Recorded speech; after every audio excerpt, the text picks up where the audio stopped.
ይህ ቪዲዮ እናንተ ጋር ከደረሰ እግዚአብሔር እናንተን ለማስተማር ያሰበው ነገር አለና በትዕግስት ቆዩ። በአንድ የገጠር መንደር ይኖሩ የነበሩ አንድ ቄስ ነበሩ። እኚህ ቄስ ዘወትር ትምህርት ሲያስተምሩ ብዙውን ጊዜ ደጋግመው የሚናገሩት ጥቅስ ነበራቸው። ይህም ክፉ ለራሱ ደግ ለራሱ የሚል ነበር። ይህንንም ጥቅስ አዘውትሮ ከመናገራቸው የተነሳ የመንደሩ ሰው አባ ክፉ ለራሱ በማለት ይጠሯቸው ነበር። በዛ መንደር ትኖር የነበረች አንዲት ሴት ነበረች። ይህችም ሴት በክፋት የተመላችና ቅንነት የጎደላት ሰው ነበረች። ብዙውን ጊዜ አባ ክፉ ለራሱ የሚያስተምሩት በደስታ አትቀበልም ነበር። እንደውም አልፎ ተርፎ ይህ አባ ክፉ ለራሱ የሚያስተምሩት ስለኔ ነው እያለች ታስብ ነበር።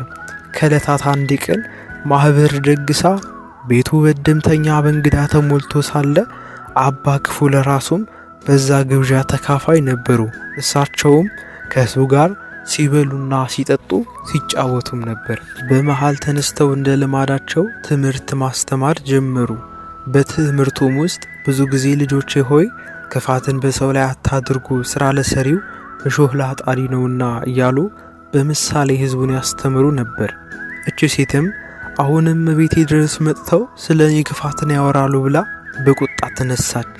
እኚህን ቄስማ መግደል አለብኝ ብላ ወጥመድ አዘጋጀች። ይሄውን በአገልግል ውስጥ እንጀራ በመፈተትና በኮዳ ጠላ በመቅዳት መርዝ ከጨመረች በኋላ ስንቅ ሆኖት ብዬ ስጣቸዋለሁ ብላ አሰበች።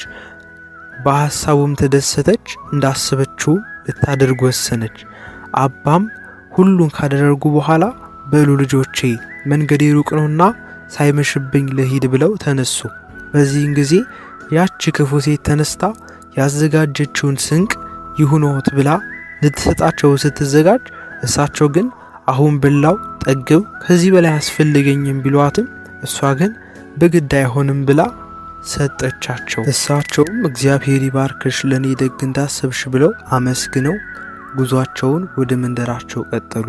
ብዙ እንደተጓዙ ከወደ ማዶ በርቀት ሁለት ሰዎች ወደ እሳቸው አቅጣጫ ሲመጡ ተመለከቱ። ሲቀርቡም ሰዎቹን የሚያውቋቸው ሆኖ አገኟቸው። እነዚያ ሰዎች ከብዙ ዓመታት በፊት ዘምተው የነበሩ የዚያች የክፉዋ ሴት ልጆች ነበሩ። አባ ክፉ ለራሱም ያውቋቸው ስለነበር በደስታ አቅፈው ሳሟቸው። ሰዎቹም በጣም ረጅም መንገድ እየተጓዙ እንዲሁ በረሃብና በጥም እንደተሰቃዩ ነገሯቸው። በዛን ጊዜ አባ ክፉ ለራሱ እኔ ኮበልቼ ጠጥቼ ጠግቤ ከእናታችሁ ቤት የምወጣው አሁንም ቢሆን ደጓ እናታችሁ ለስንቅ ላይ የሰጠችኝን ምግብና መጠጥ አለ፣ ቤት እስክትደርሱ ይሆናችኋል በማለት የያዙትን ምግብና መጠጥ ይሰጧቸዋል። ልጆቹም ርቧቸው ስለነበር በደስታ ተቀብለው እየተሻሙ ይበላሉ፣ መጠጡንም ይጠጣሉ። ከበሉም ከጠጡም በኋላ ብዙ መንገድ ይጠብቀናል በማለት አባ ክፉ ለራሱን አመስግነው ወደ ቤታቸው ተጓዙ። ወደ ቤታቸው አካባቢ ሲደርሱ ያያቸው የአካባቢው ሰው በደስታ ልጆችሽ በሰላም መጡልሽ እንኳን ደስ አለሽ እያሉ ልጆቹን በማጀብ ይዟቸው ወደ እናታቸው ቤት ይገባሉ። ጥቂትም ከቆዩ በኋላ ተቃጠልን እያሉ በመዝለፍለፍ የነበረው ደስታ በቅጽበት ወደ ንጋጤ ለወጡት።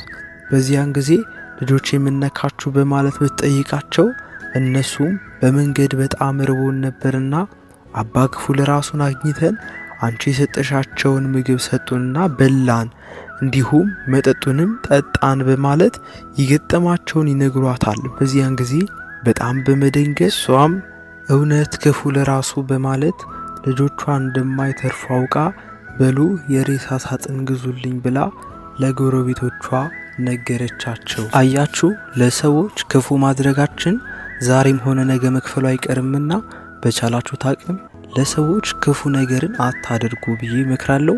ኮፒ ሊንክና ፎሎ እያደረጋችሁ አበረታቱኝ። አመሰግናለሁ። እግዚአብሔር ይባርካችሁ።